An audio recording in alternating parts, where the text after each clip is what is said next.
Hello and welcome everyone. We have with us Mr. Vivek Bajaj today, co-founder of Elon Markets and Stock Edge. He's an investor and trader. He has been in the stock markets for last 15 years and quite successful at that. He has dabbled in commodities, currencies, and stocks.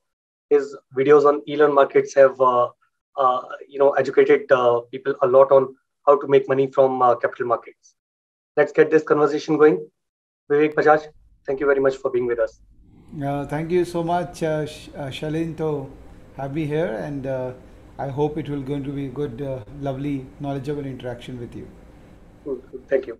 Vivek, Stock Edge, your a platform for identifying stock and other security opportunities which can give good returns. How did a product like this come about? I've been user of Bloomberg for the last 15 to 16 years since I started my serious journey in stock market, and I totally attribute my whatever I've done in market to certain extent the utility Bloomberg to add value to me. So when I was there in the market for a long time, I thought that can we do something which Michael Bloomberg did for institution? Can we do similar kind of a work for retail? Because in 2014-15 there was one product which was I don't want to name it, but only one product which was an app which a lot of people used to use, but it was very heavy, very cluttered. So we thought, can we create a product which is between money control and Bloomberg? Sorry, I just used the name between money control and Bloomberg, so that people get a more easy data access and better UI without much ad, very neat and clean UI. So 2016 we launched Stockage as the you can say that a product which should democratize financial data and analysis, and position between these two products as a simpler product but effective product. Now the competition is increasing from other products as well. One you just named actually, and there are others as well like it. Um, which one should market participants go to, and which one should they use? See, you have to understand that the quality of participants and the number of participants in the market is going up. And all of us are unique in our approach towards the market. And every product has a unique way of facilitating that approach. So there'll be a segment of market participant who will like what we do, the way we are doing it. And there is a segment of society who will like money control or other products which are already there in the market, or which are new products which are coming. I hear new product almost every week. New product is getting launched in our domain. So we have certain way of doing things. We have the design, the UI, the output which we are producing. All of us are doing things in our unique way. So we will have a set of audience who will be with us, follow us. They will have a set of audience, just like what happens in US markets, and especially in the domain of data analytics. Every service provider has a value addition. So stock market, the beauty is that it can't be winner take it all, because they X is available nice in some other platform, Y is available nice in some other platform. So people have to get used to it, having a multi-platform consumption thought process, because not Hmm. one platform can satisfy all the need of a user. So try it all, maybe in the trial periods, and then see which one suits you best. Is that the approach? Correct. Correct. So it depends upon your approach also. So see, if someone wants an intraday trading or active trading tool, then we are not the active trading tool. We are passive trading tool. So Mhm. people who love to do end of the day homework, people who want to take positions in cash market for some time, people who want to invest, people who want to track their investments and active trading book. But we are not the guys who will facilitate derivatives trading, because we have not made our product, because we know that larger population is not doing derivatives. So why do we promote that by giving so much of analytics on derivative side? Yes, there is as a hygiene factor, there are outputs, but then we are not a derivative analytic tool. So every product has its own utility and it has its own audience, and people have to just figure out what they want to do in the market and which product is rightly suited for their need. We'll talk for a minute about the Kotak deal. Recently, Kotak Group came into your company as an investor at a 100 crore valuation. How did that come about, and what do they bring to the table other than, of course, money and brand? Yeah. So see, we are a pretty much a bootstrapped company, invested our own capital, built business based on money realized from our customers. So we are not one of those hyper VC funded, so far as it. We are one of those hyper VC funded startups who are only there to just grow and grow and grow. So our focus have always been product and building things at its own pace. So while the journey was intact, and we in that journey we had a lot of like-minded investors like Mr. Ramesh Damani, Mr. Dinesh Agarwal of India Mart. All these guys supported us because they liked what we are doing. In the journey, we got call from Kotak Securities because they want to do something what we are doing, but obviously it's not practically possible for everyone to do everything. So it made a lot of sense for them to invest in us and become part of our ecosystem. And then we explore synergies in working together. They have taken minority stake in our company, very small stake, less than 10% stake in our company. But we are exploring a lot of synergies. So synergies will be our users getting empowered with their offerings as a Kotak Group offerings, and their users getting empowered by our offerings. So once that synergy is set, then we will start working with other brokers who are willing to explore similar kind of a synergy with us.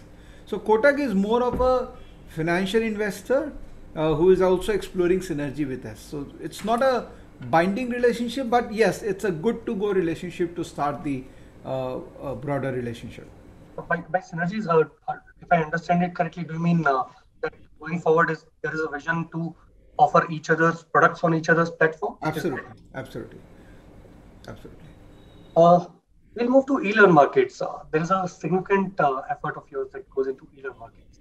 What is that? How do users benefit from that, and how is it different from StockEdge? So if you see an investor's journey in financial market, so anyone who comes into the market wants to learn first, and then after learning the user wants to progress to data and analytics, and after that a user wants to collaborate with like-minded people to generate ideas and participate in that idea generation process, and finally a user want to transact. So we took that 4-stage journey of an investor and created product around that journey. So first phase learning is e-learn markets, where we became the content contributor. At the same time, we asked experts in the market to come into our platform and contribute their expertise in the form of learning content. So we have more than 100 plus experts now giving more than 200 plus content in our platform. So it's kind of a marketplace for finance education, where there are certification program by NSE, MCX, NCDX, and also there are specialized program by specialized expert in the market. And we also are one of the content contributor. When we started in 2014, obviously we were the first one to contribute to start our courses, and it's a continuous process. So there is a parallel team which is developing content, and there is a parallel team which is curating content from other experts of the market. So any user who comes into our learning product will consume a lot of free content first, because I'm very active on YouTube, and my website elearnmarkets.com has a lot of free content. So people come into the platform, consume free content, and then if they feel that they need more value added learning, then they subscribe to our premium content. Similarly, the guy who comes for learning eventually will need access to data and analytics. So the person migrates from learning to market participant through StockEdge. Similarly, a StockEdge user who comes into the platform because the user already knows about the market and want to practice the market or see the data, etc. While the user is seeing all the databases, the user is also asked to take a specialized programs. So you are looking at technical numbers and derivative data, etc. Then my team will try to connect with you and tell you that, do you want to undergo this 2-hour learning session on advanced option strategies? So it works both way. This goes there, here comes here, and there is a synergy benefit because of both the products are catering to the same audience technically.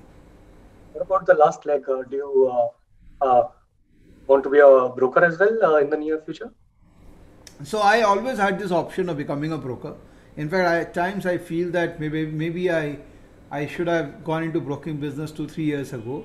But I am not a broker. So there are individuals who are like that, okay, and who knows what they are and what they are not. So I am at this moment not a broker, and I don't have intention to get into broking.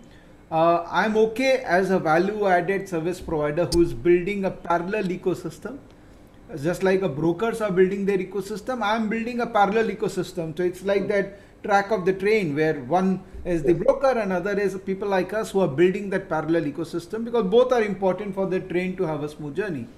And I will work with broker.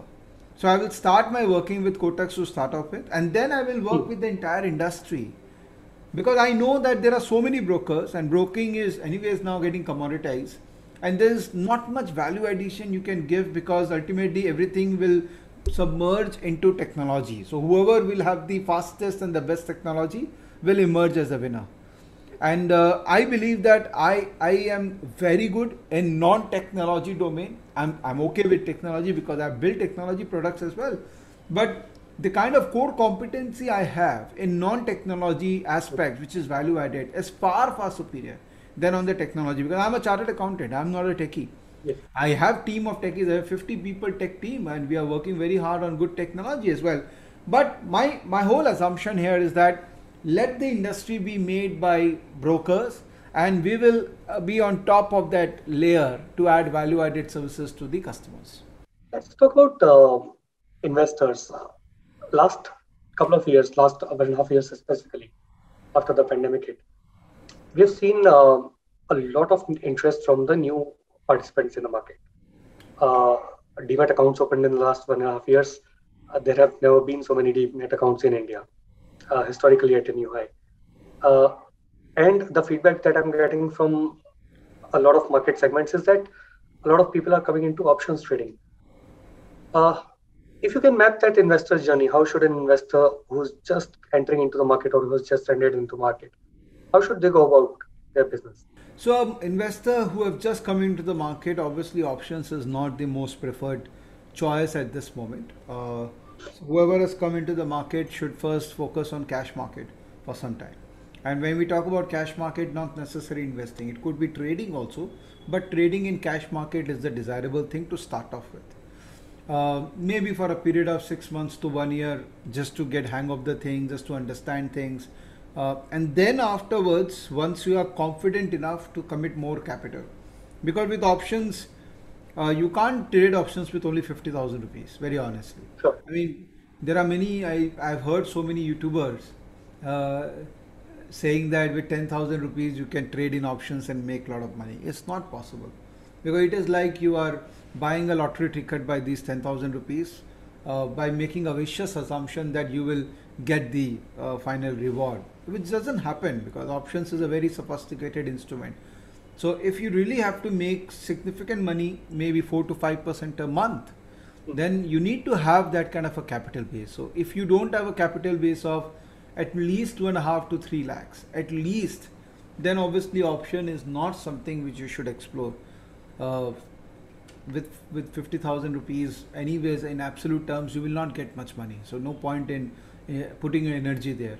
So start with cash market, learn the art, learn the skill set, and then over a period of 6 months to 1 year, then start building your knowledge base in options. I've seen with my experience that it takes almost 2.5 years for someone to get into that comfort zone of making consistent money from market.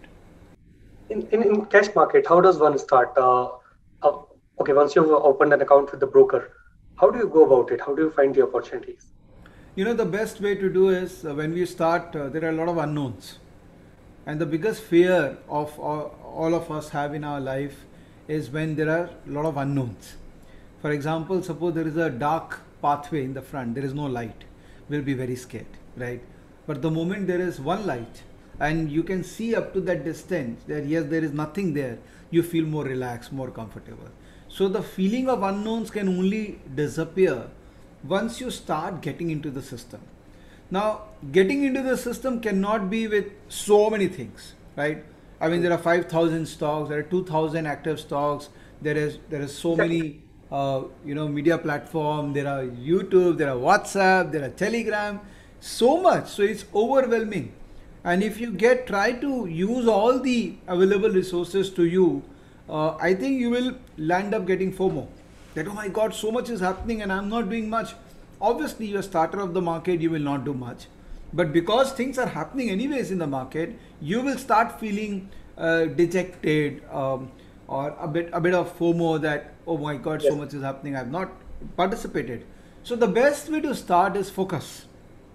And I give you 10 a strategy which will help you to build that focus. Please. I called it strategy 10-10-10 strategy. Okay.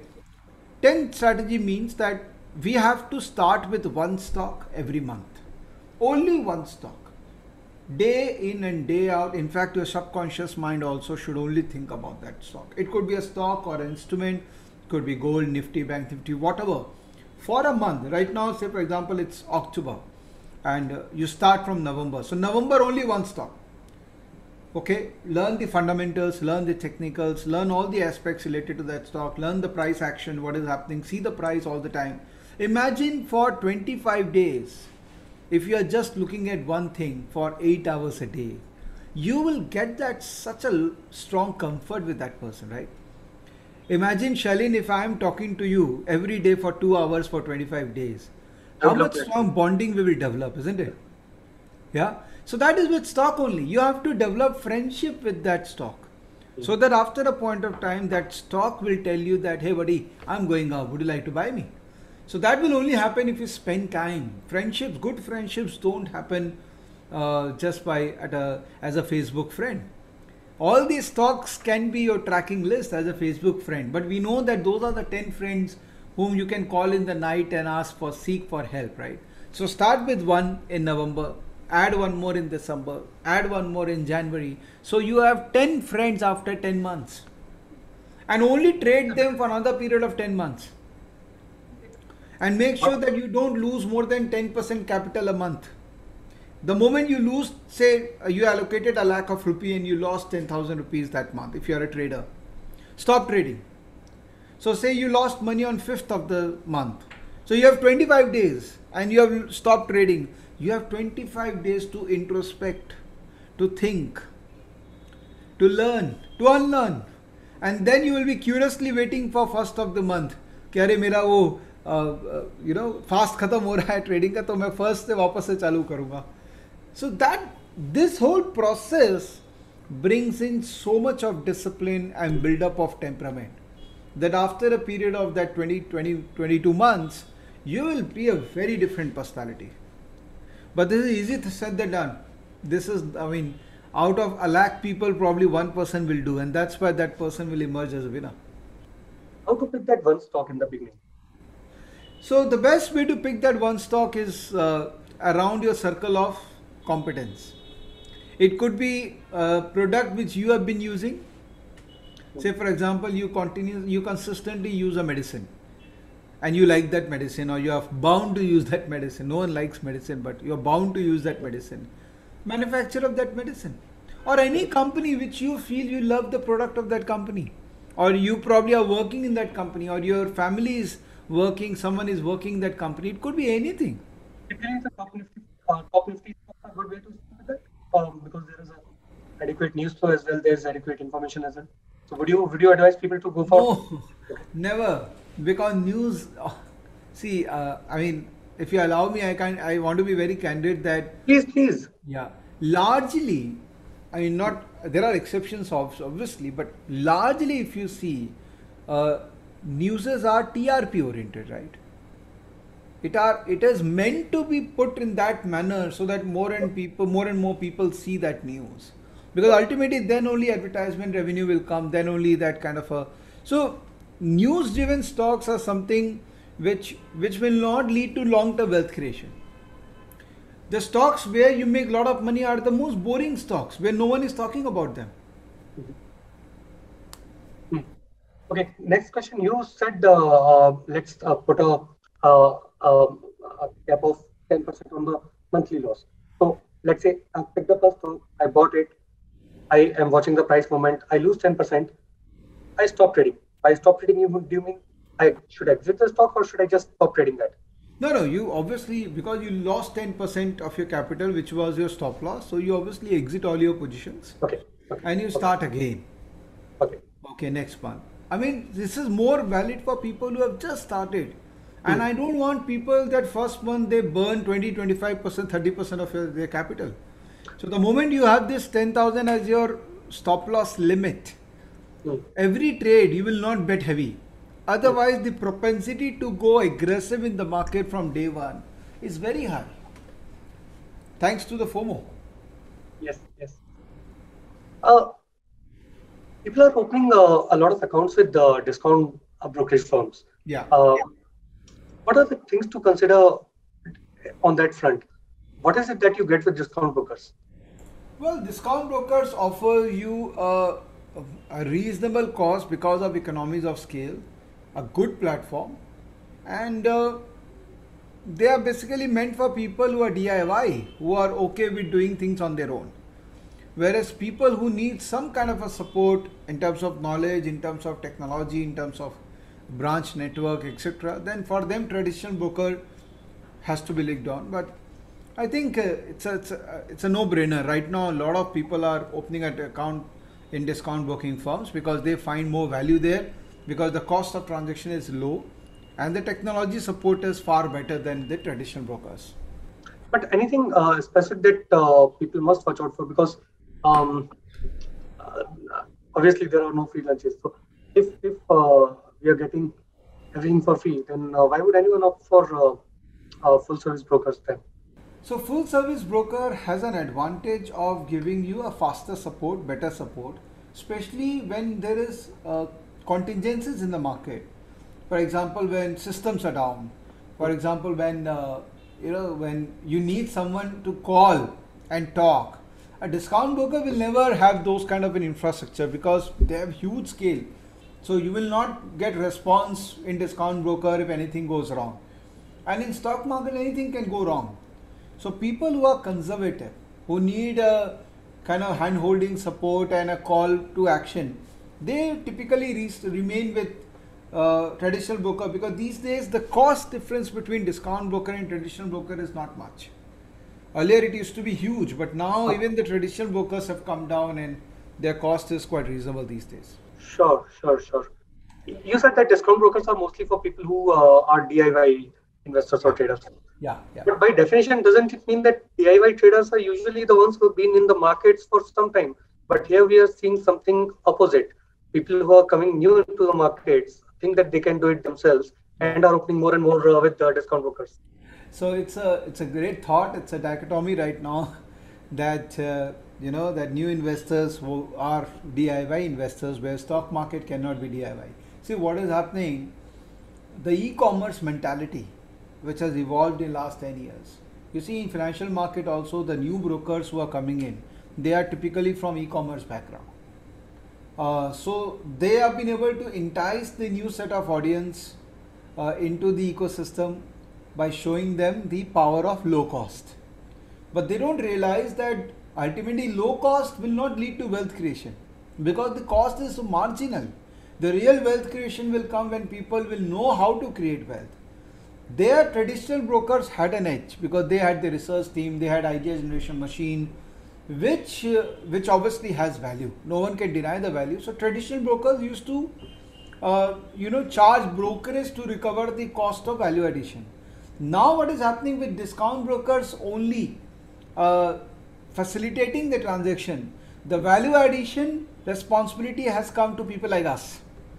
And the investor has become wary of the situation that the money which I am saving by reduced brokerage in discount broker, I have to spend that money in subscribing to tools and utilities like us, like Stockage, like Elon Markets, so that we become a reasonably sensible investor.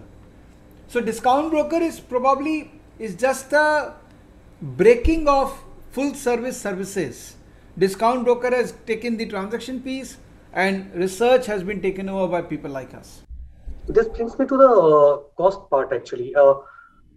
Whenever someone is starting new in the market, or not even someone new, someone who has been in the stock markets for some time, a costs or a recurring cost still play a very important factor. People want to gain knowledge, people want to gain insights, but somehow there is a mental barrier against paying for that kind of service, and for good reason. I'm not blaming people for not wanting to pay. Uh, what are the how should people go about that?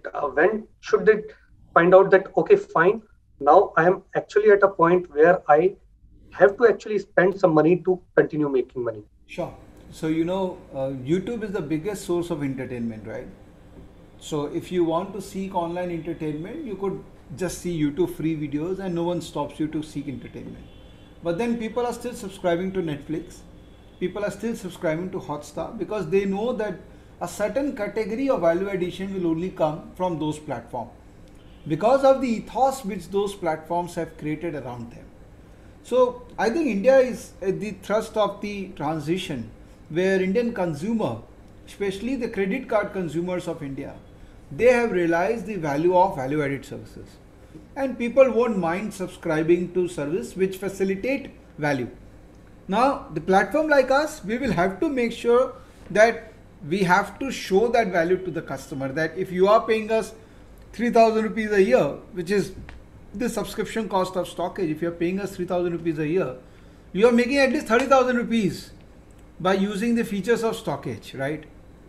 Otherwise, why will I continue to subscribe to it? Which is, and you see what is happening because of the economies of scale, even the cost, unit cost is also coming down. Bloomberg cost is 1.5 lakh per month. And those who want it, they want it. I'm still having it. Yes. But 3,000 rupees a year is not a big deal if you are making money by using us. Yes. My question was around that only. When is it that you as an investor realize that okay, now is the time for you to go from 0 to 3,000, and now it's the time for you to go from 3,000 to let's say 50,000, and now it's from 50,000 to 1.5 lakh. How do you realize that? There is no fixed formula for that. I think every one of us will have good and bad experiences of market, and then based on individual risk appetite, individual situations, people will have to take that call. A younger one obviously will have propensity to do it faster. As we grow older, our risk appetite is lesser, so we will take our own time to take that important decision. Let's talk about different kind of investment strategies, fundamental, technical, the different kind of readings that one has to go. So typically there are three kind of strategies: fundamental, technical, and sentiment analysis. Fundamental is basically when you find the fair value of the underlying, which is basically you question the current market price and you say that this is not the right price, either the price is high or the price is low. Okay. Technical is when you believe that current market price is the right price and your role is to figure out the right trend. So whether the price is going to go up or the price is going to go down. And sentiment is basically when you try to measure sentiment associated with a company by going through various internet sources where we talk about the products, talk about the management, talk about the company's stock price, what people are talking about it, people are thinking about it. So that's sentiment. So fundamental, technical, and sentiment. So it depends upon what you want to do. If you are an investor, buy and hold for long term, then you become a fundamental. You understand businesses. If you are a trader, then you do technical, which is more price driven. And if you are someone who wants to do a short term swing trading as well as hold on to the position by measuring the sentiment in a stock, then you become a sentiment analytics in the market. For fundamental analysis, is it analyst reports, fundamental analyst reports, the best way? Analyst report definitely helps you, but you can't start with analyst report. So first you have to learn the whole science behind fundamental research. I think your user can go to eLearnMarkets.com/school. There we have kind of taught everyone about the concepts in a very simple language. So people can learn how to do fundamentals, and then obviously analyst report help us to get a perspective that learning of fundamental getting converted into practical application. Technical analysis, what are the few basics you can impart us today? So technical analysis is basically the price study. It is assumed that market is ultimately driven by law of demand. So that if there is a more demand of the stock price, the price will go up. If there is more supply of the stock, then the price will go down. So technical analysis is basically the graphical representation of law of demand with axis being the time. So if you plot the price and the time, it will tell you whether there is demand enough. If the price is going up, that means there is demand for the stock. If the price is going down, that means there is lesser demand for the stock. So it measures the behavior of investors or traders.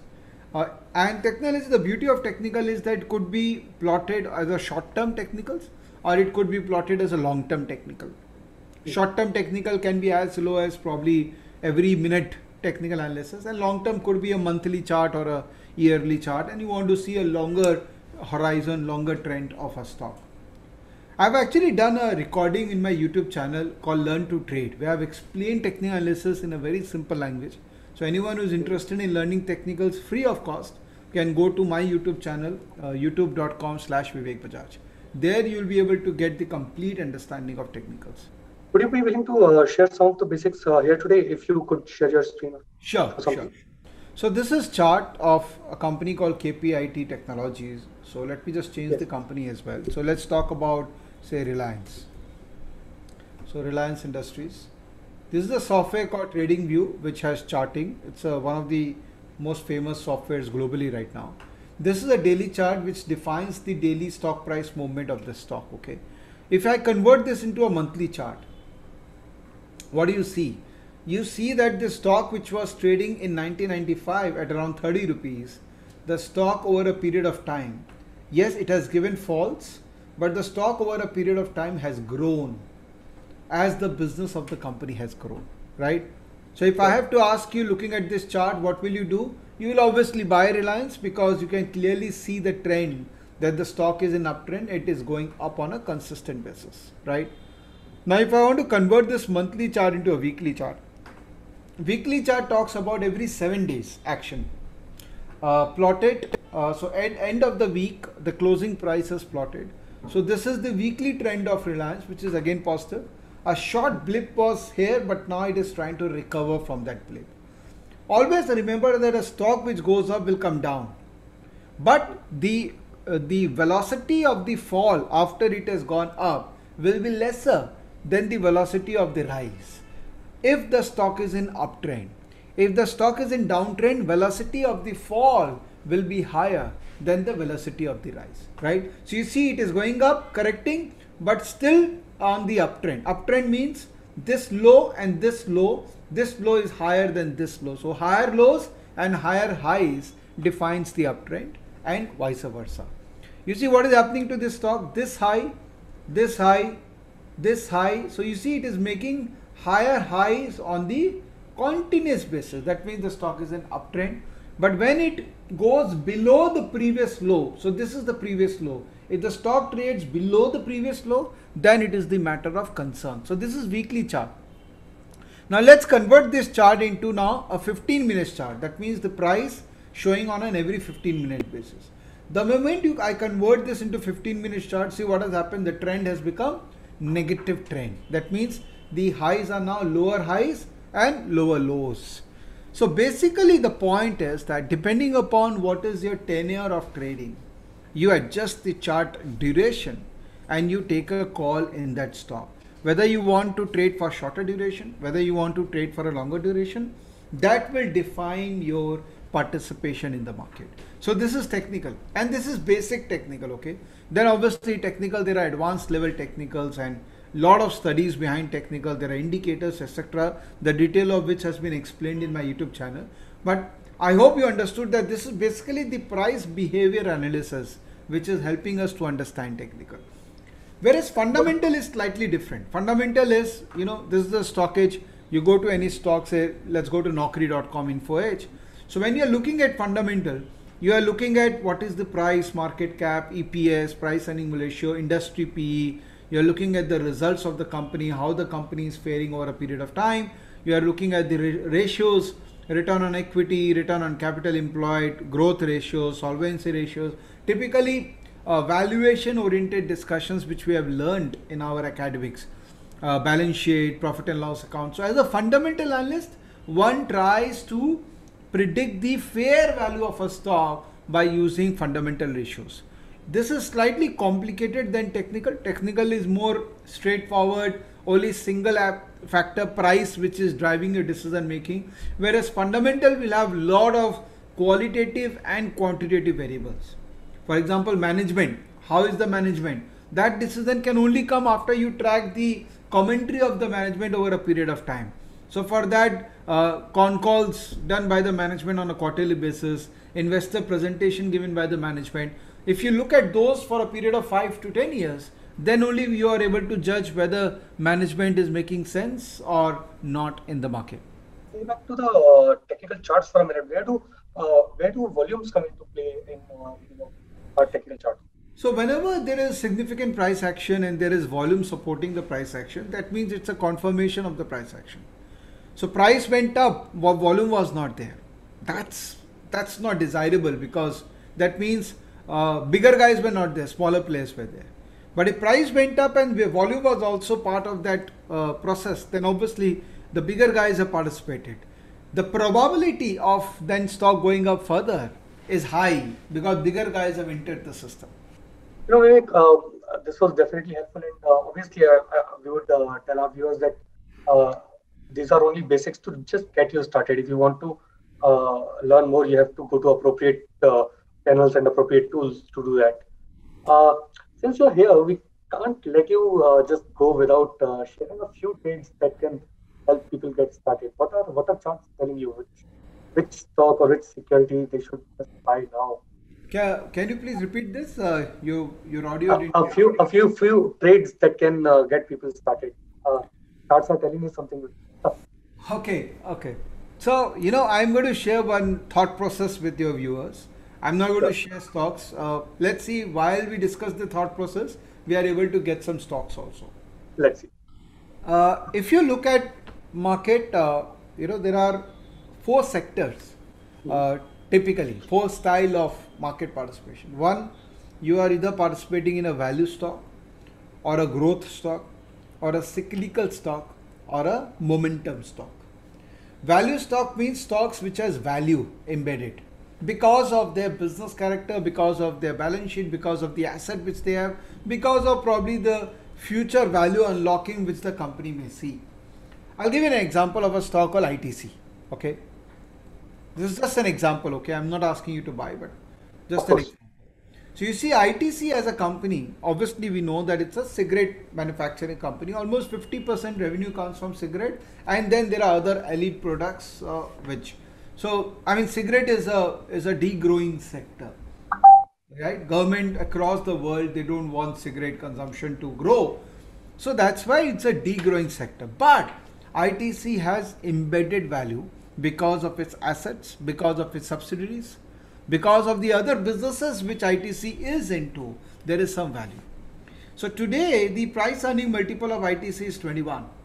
Okay, EPS is 11.3. Industry price earning is also 20 and a half, because ITC belongs to an FMCG, and that too cigarette industry. If you click here, you see the PE of all the cigarette manufacturers. More or less, you will see 16, 17 PE. In fact, ITC is expensive there. That if you consider ITC to be a cigarette manufacturer company. But the moment you change your stance that management doesn't want to be in cigarette manufacturing, now management want it to be FMCG, management want to focus on ITC Infotech, which could be a tech big company, it could be anything. So the moment you change, you are getting into the value and the growth zone. So then this stock becomes a good value and growth investment, right? So from a degrowth company to a value and growth opportunity, this stock can be considered. Let's take one more stock. Let's take Tech Mahindra. Okay, we know what is happening in technology right now. Massive growth in technology because of COVID, post-COVID era. So you see the chart of Tech Mahindra over a period of last 2 years. This is crazy. The stock from 600, 500 rupees, it has gone up to as high as 1500. That means 3 times. Why? Because of technology being the the lead right now. And I'm seeing for the coming 5 years, invest in tech companies, because tech is going to be big thing, and the right tech company with the right tech product ecosystem will definitely do wonderful. So I'm not giving you a recommendation to buy Tech Mahindra, but just giving you an example that, so there is a buying momentum in the stock. But if you look at the data, the stock is trading at a PE of 30, which is not cheap. Industry PE is 35, which is not. That means the stock is already expensive, but it may remain expensive because there is a growth attached to it. That's why the stock has momentum. Till the momentum is there, you buy. If the momentum dies down, you get out of the stock. In this case, actually, the stock is cheaper than the industry average. So Sorry, is your it voice is not coming. I'm sorry. Is it clear now? A bit lower. Can you please a bit louder? 1 second. Yes. In this case, we just saw that this Tech Mahindra PE was actually lower than the industry PE average. Yeah. So should it be considered as a cheaper stock than industry? No, it's okay. See, Okay. I mean, P should not be taken on a pure maths. It should not be 1 plus 1 is equal to 2. It's like Sure. more or less it is around the same. In fact, there are many companies whose P will be less than industry P. That doesn't mean they are a cheap company. Maybe Sure. there's something wrong with that company because of which people are not buying or people are selling that company. That's why these are cheap companies. Sure. So do not just buy the company because their PE is lesser than industry. We have to find out reason why it is. And if there is no concrete reason and market has not discovered that stock, that is where you get opportunity to buy. Sure. Please go ahead. So I'm going to repeat this: value, growth, cyclical, or momentum. So you have to design your portfolio in such a manner that you have a good mix of all these four components. Some final thoughts. A trader versus an investor, a long-term investor, versus let's say a momentum investor. How much is the reasonable expectation of return one should expect in the market? Earlier, I remember you mentioning that significant returns in the markets from options trading, and you mentioned a number of 4-5% per month. So, if you could give us a sense to people who think that they could just enter stock markets and make a crore from just 1 lakh rupees in 1 year, what is a reasonable expectation? So our GDP is going to grow by say 7.5%, and our inflation will be around 6.5%. That means 13% plus equity risk premium, which is say around, if you invest in large cap, then around 200 basis point or 300 basis point. That is around 16 to 17%. Or if you invest in mid cap, then probably 500, 600 basis point. That means 18 to 20% return. And if you invest in small cap, you can expect 20-25% return as well, depending upon what small cap you're investing. So that is like if you are investor and if you are investing periodically properly. But if you are a trader, so how much risk you are willing to trade? Trading is like कि कितना खोने को ready है उसके हिसाब से पैसा मिलेगा.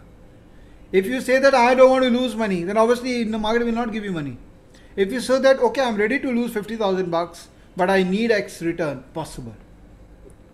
In equity, it doesn't work that way. Equity is more of investment long term. So yes, you will make money if you're invested in right businesses. But in trading, your willingness to lose money will help you to drive your return. So trading, you can make anywhere between 25% to 50% a year, depending upon what kind of strategy. In trading, how much did you was the number? Anywhere between 25% to 50% a year, depending upon what strategy you are deploying. Yeah. Yes, that's. I'll actually repeat that. It's very important for users to understand that we are talking about 25 to 50% per year, and that too on a willingness to lose money. It's not like you can multiply your money by 100 times in just 1 month or 1 year. Yeah. Please stay away from those schemes. Yeah. One final question: is a correction coming, and when?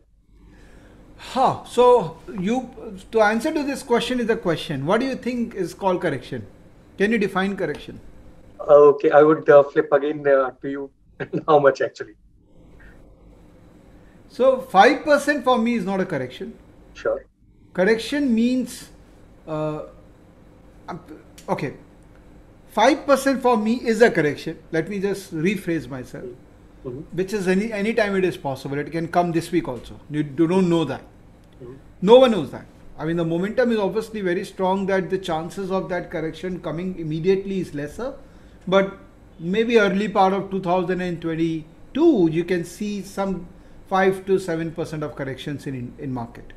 Sure. But do we see 15 to 20% correction, which is like we are getting into bear market? No, not anytime soon. I think the next trigger for bear market will be 2023, which will be the election year. Okay. I think you always see run up to the election year is always positive because no government wants to get into election year with a bad equity market performance. So towards the end of 2022, I still don't see market falling. But yes, depends upon the environment that time during election 2023. Market may become jittery, and post election, obviously, market will react based on who and what happens. Globally, I don't see there is any trigger of global equity market falling in near time soon. Any negative surprises that people or investors must be watchful of right now? Uh, so if it is a surprise, we don't know about it, right? Yeah, you're talking Anand Talib's language actually. No, seriously. I mean, Yes, I of think course. we should not try to measure surprises because you never know what can happen. Sure. What do you expect from corporate earnings this season? I think there is over optimism. Over optimism has built in. So I think we may see on a case to case basis some disappointment. Some sectors will do phenomenal. I think technology, FMCG, all these things, all these sectors will continue to do good. Plus, China one factor is a big factor. China plus is a big thing. So a lot of companies or sectors which are China story oriented, like chemical, like other, they are doing very good. But India domestic consumption, I think, has been overestimated. So let's see what happens. I'm not sure about. But overall, the earning may surprise for few sectors, but generally the earning will be good only because the base effect is so low that we have to improve from here only. Vivek, we'll have to close here. I would love to continue talking to you. And the thing you said about talking 2 hours every day to one person, I would actually love to do that with you if you have that much time. But we'll have to close it here. Any closing remarks that you want our investors to know? No, I just want to say one thing. First of all, thank you so much for taking these initiatives. It's so much needed from a mainstream platform like yours to come in the front and talk to people and make them aware. No matter how many people we connect with, even if you save 10% of that audience to not lose money. I always say this to people that it is important to not lose money. Money making will come automatically. We should not aspire to make money. We should aspire to not to lose money. Because market is structured in such a way that if you are there in the market for a longer time frame, you will end up making money because you will go get those opportunity zones. In my lifetime, I estimated that every person gets 4 opportunities in lifetime to make big money from stock market because of the cycles, the way it works. So I got it in 2008, 2020. I am waiting for another 2. So depends upon whenever you come into the market, you will get 4 opportunities. Prepare for those opportunities and don't be there in the market all the time unless you are a full-time trader into the market. Vivek Bajaj, thank you so much for being with us today, and we hope to continue having more of these discussions. Thank you, Shaleen. Thank you so much.